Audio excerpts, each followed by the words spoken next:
So music is really important, at least to me, when I operate, because you're in the operating room for a number of hours. You need a little bit of rhythm to kind of keep you going. So there's two different playlists that I consider. First, there's the playlist that I'll play when the patient comes in the room, something soft and calming and soporific. But then once you're asleep, then we can put on something different. So in my OR, I like to play a playlist called Keith's Greatest Hits on Spotify. It's about 97 hours of music, over 1,100 songs. We put it on shuffle.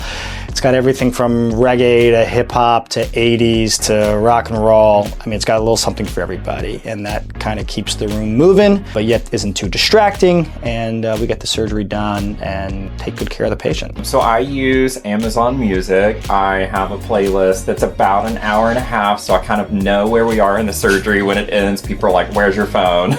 Or else they're taking over as DJ. So it's a lot of like house music, pop, dance, kind of a mix of modern hits. And yeah, it's electric. It keeps the energy going. Goal is efficiency and just getting everyone excited. So yeah, that's kind of the essence of my playlist. Okay, so I'm just doing a Your Top Songs for 2024, and one of the most played songs on my playlist, this is gonna age me, is Reelin' in the Years by Steely Dan, which I think you usually hear playing in like supermarkets, but it's worth a listen. They were great musicians, really complicated music, but sounds really catchy. But if you really delve into it, it's got a lot of interesting parts to it. And people kind of know Steely Dan because they've heard it, probably like I said, in supermarkets or things like that. But it's not intense enough music that you're gonna get distracted, but it's got enough of a beat. So yeah, Steely Dan comes up a lot on my playlist. Pretty much like half of their library of songs is on my playlist.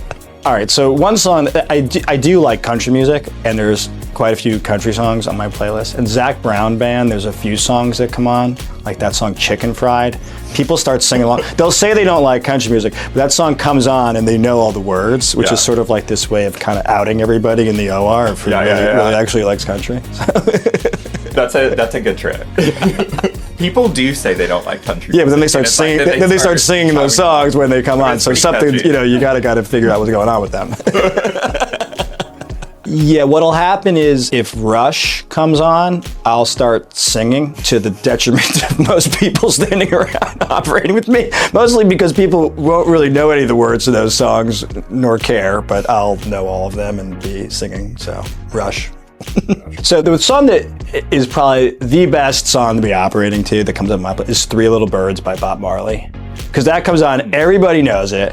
Everybody knows the words. Everybody's just like happy when it comes on. And it's like the perfect beat to keep you moving. That's a gem when it comes on the shuffle. Oh, well, I have to scroll for a while, but basically anything David Guetta I love. It definitely got me through COVID times when we were stuck in the middle of nowhere, kind of like quiet zone. It's good study music. It gets me energized. So love that. Purple Disco Machine. I like the David Guetta Sia Makes Beautiful People. It's like a cool song, and I feel like that's what we're doing. We're making beauty in people. So that's awesome. Also, love Miley Cyrus. Yeah, shout out. And that's pretty much it.